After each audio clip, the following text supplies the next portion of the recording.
Every single month, we get a brand new set of models. And with these set of models, you always have to navigate this spectrum that's called effort. And even with the newest of models, let's take the GPT 5.6 family of Luna, Terra, and Sol.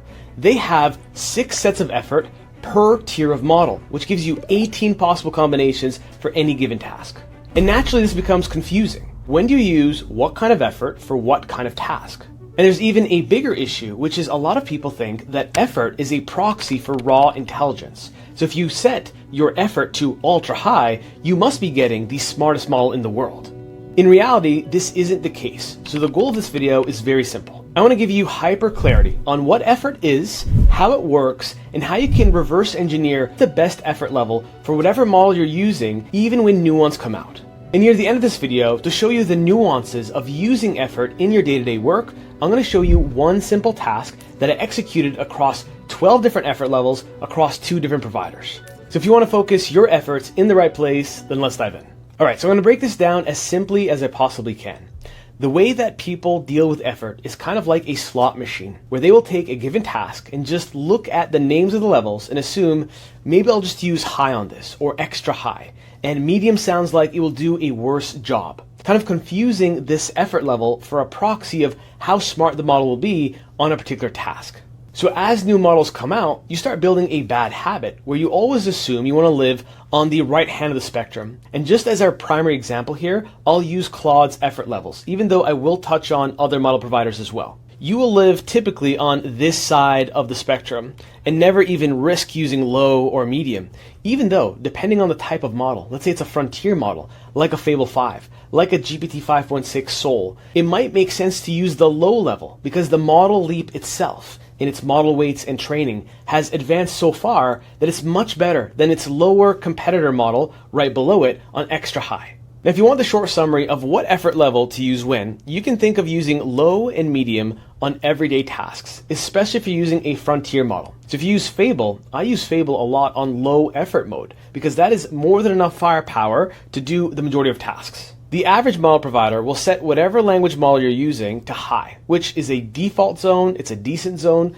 but even then, for the majority of work that I see people doing, you don't need this. This is still the equivalent of bringing a nuclear bomb to a fist fight. So you absolutely can steer clear of this for the majority of tasks. And if you don't believe me, like I said in the intro, I'm going to show you a task I executed where the differences between the effort levels will be negligible. And when it comes to effort levels like extra high, max, heavy, super deluxe, whatever the name is, these are effort levels that you rarely ever want to use because they're designed for extremely long-running tasks where there is nuance, where there's a need for reflection at every milestone of that task. And I can tell you from experience, from teaching entrepreneurs all the way to enterprises, that 8 out of 10 tasks don't need this level of effort. And not only are these effort levels potentially not needed, but they can actually backfire on you. If you don't believe me, let's take a simple example. Imagine that you've studied for an exam, and this is a multiple choice exam with A, B, C, and D. And you've gone through your answers so many times, they start to overthink what the answer is. You have so much of a thinking budget, even though you're pretty confident based on the simplicity of the question that it's B. But you overthink to the point where now you select D. Many times, if you use extra high, max, ultra, whatever, unnecessarily, you'll end up using an effort level that thinks way too much about a very simplistic task. And like many people say, sometimes you want to hire the most competent, lazy person to come up with the path of least resistance. You might come into many scenarios where these different effort levels end up over-engineering a solution that could be way simpler. Now, my approach is to be extremely intentional with first picking the right model, then within that model family, what effort level makes the most sense. And if we start from left to right, I will start with Sonnet on low or medium for the majority of tasks like changing the color of a UI button, changing the route that it goes when I click on it, Excel files, doc files, PowerPoint files, anything that is generation based can be executed by Sonnet. If I feel like I need a much smarter model because I'm dealing with a more complex problem, I want a deeper level of analysis, then Opus could make sense, but I'll start on low, and only if low is underwhelming me will I go up in that chain. So I'm very intentional about starting at the lowest level, then comparing the output to medium and high level. And once I understand the rhythm of that model, which honestly wouldn't take you more than an hour to understand, and if you don't want to spend that hour, I have another trick I'll show you later on that you can use to expedite this. But once you settle on exactly what model to use when, then the effort level becomes much easier to use. And lastly, if I feel like I have a very complex problem where it's worth the time, tokens, and money to use something like a frontier model like Fable, then I'll use it on low effort again, and I'll only climb that effort ladder if I have evidence that I need more firepower. Now, before I break down each effort level and what it looks like one by one, I want to first talk about harnesses, because the average person doesn't realize that whatever language model you choose is purely a brain in a jar. And that brain in a jar has no access to the outside world, the ability to manipulate your files. It's solely a model that has input text come in and output text, images, video come out. And by the way, if you enjoy the way I teach and break down these concepts, then you want to check out the first link down below for my early adopters community. I drop a brand new module every single week in my Claude Code Living course that's designed to either demystify something that's confusing or give you way more leverage for the same input. So if that sounds interesting, check it out and maybe I'll see you inside. All right, back to the video. So whatever the frontier model is, it's always going to be a brain in a jar that needs its limbs to be able to edit your files, run the code, create brand new files, spin up a local server, and actually see how it looks like. Which is why Google released a paper a few weeks ago that said that the importance of the model is only 10% of the process.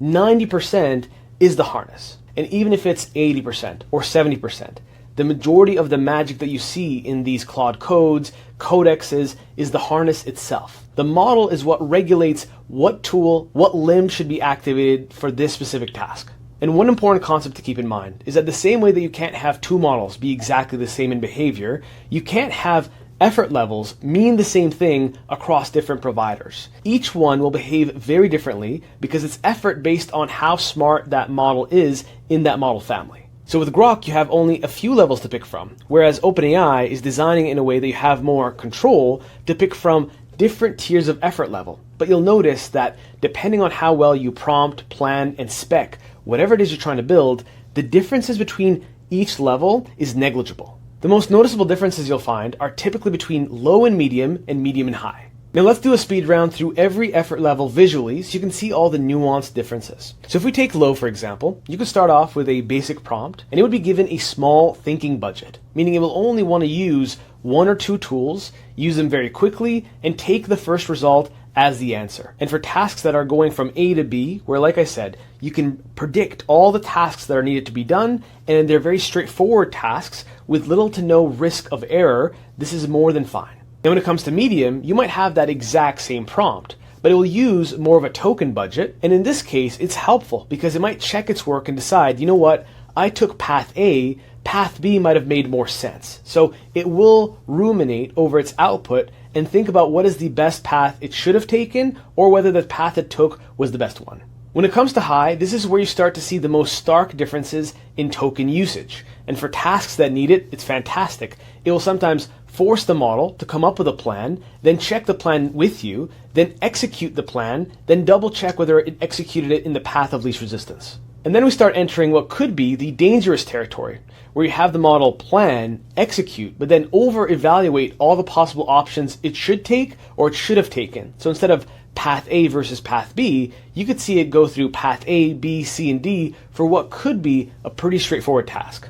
And if you want to evaporate your entire token budget in one afternoon, possibly with 1 to 2 prompts, you would use max level, where it will plan, it will execute, it will think of many possible paths and many possible futures. You could get to a point where you're overflowing thinking. You are spending double, triple the token amount of medium for a slight improvement in the final output. Now I've walked you through this conceptually, but I want to show you an actual task that I executed on Claude Code and Codex on every single effort level, and you'll see the results of all of them. And you'll be surprised at how similar they are. And after that, I'll give you a little mental model cheat sheet that you can use to navigate effort levels no matter what new model comes out.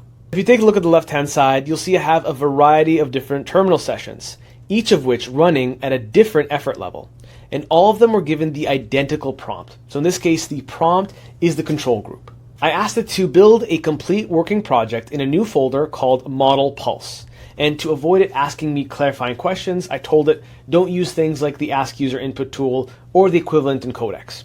So it was given this self-contained prompt, and the whole point of it was to make a dashboard that could pull the latest posts from people on X to decide what is people's sentiment towards Grok, Codex models, Claude Code on this particular day. So it's basically like a stock sentiment tracker, but for model providers. And below this initial prompt, there's actually a lot more detail going into what skills, MCPs, and APIs all of these models can access that have all my credentials, which is why I'm not showing you. But you can rest assured that all of them have been given enough instruction on exactly where to pull the data, how to visualize it, and what my expectations are. And I ran this ahead of time so I can show you the nuanced differences between each level and tell you behaviorally where they made mistakes. So starting off with Claude Low, it put together this 30-day sentiment dashboard that doesn't have any points on it. Then it came up with these scores, and at the bottom, it has a series of posts that are meant to support each one of these scores. If we go from this one to medium, you'll see at least this has some points.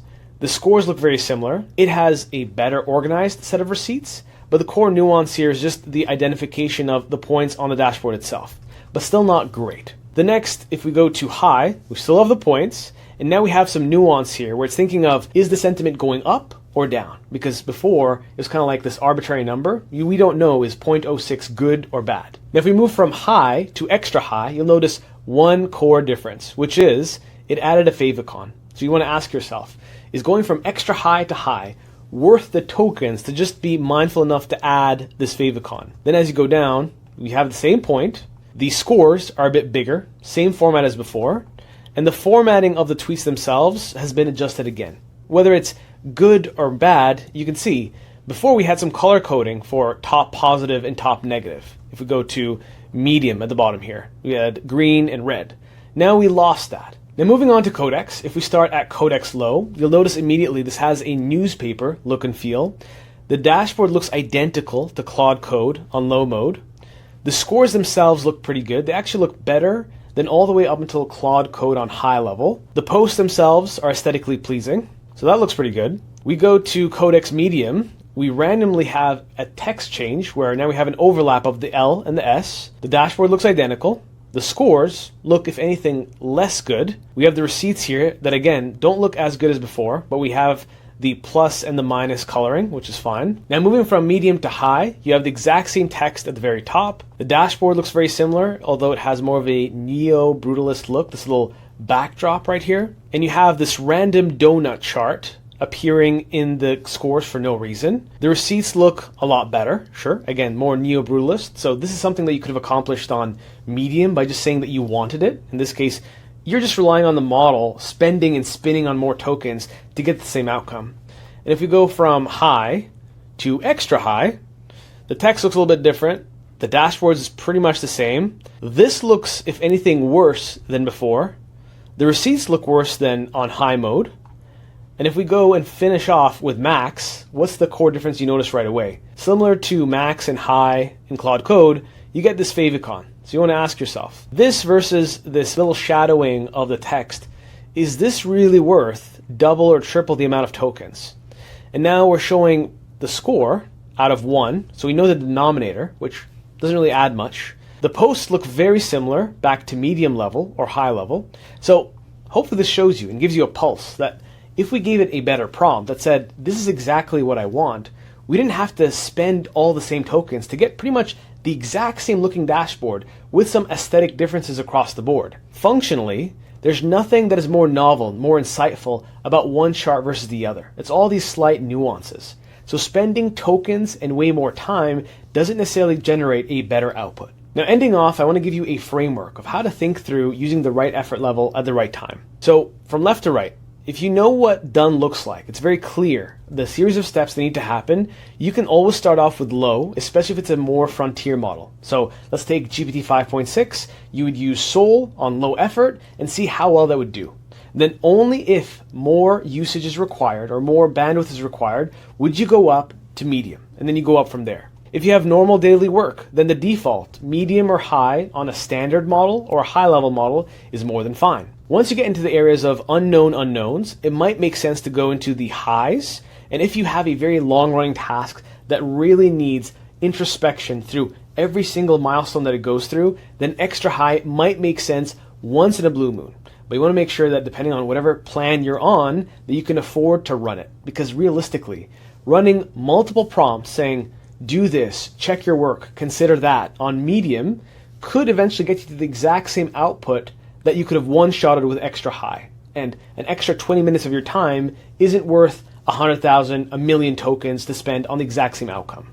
And when it comes to max, heavy, ultra, deluxe, whatever the name is, you should rarely ever be using it because like you would have seen with that one example, I could show you 5 more, where you will get an incremental change between each effort level, but that incremental change doesn't justify the 4x, the 5x multiple of tokens that you're spending on that task. So hopefully this gives you a roadmap on how to navigate this amorphous thing called effort. So you can spend more time on the right task with the right effort level and preserve as many tokens as you possibly can, because we will live in a future, in the not so distant future, where you have to be very frugal of what you spend on what task. And to make this process easier for you, I've left a guide that you can pick up in the second link down below in the description that has a summary of my mental model around using what model for what task, and I go much deeper, especially if you use Claude Code. And as always, if you want to go infinitely deeper and focus on tactical, realistic use cases of using AI either in your life or your business, you want to check out the first link down below for my early adopters community. For the rest of you, if this video helped you and gave you clarity, I'd super appreciate a like and comment on the video. It helps the video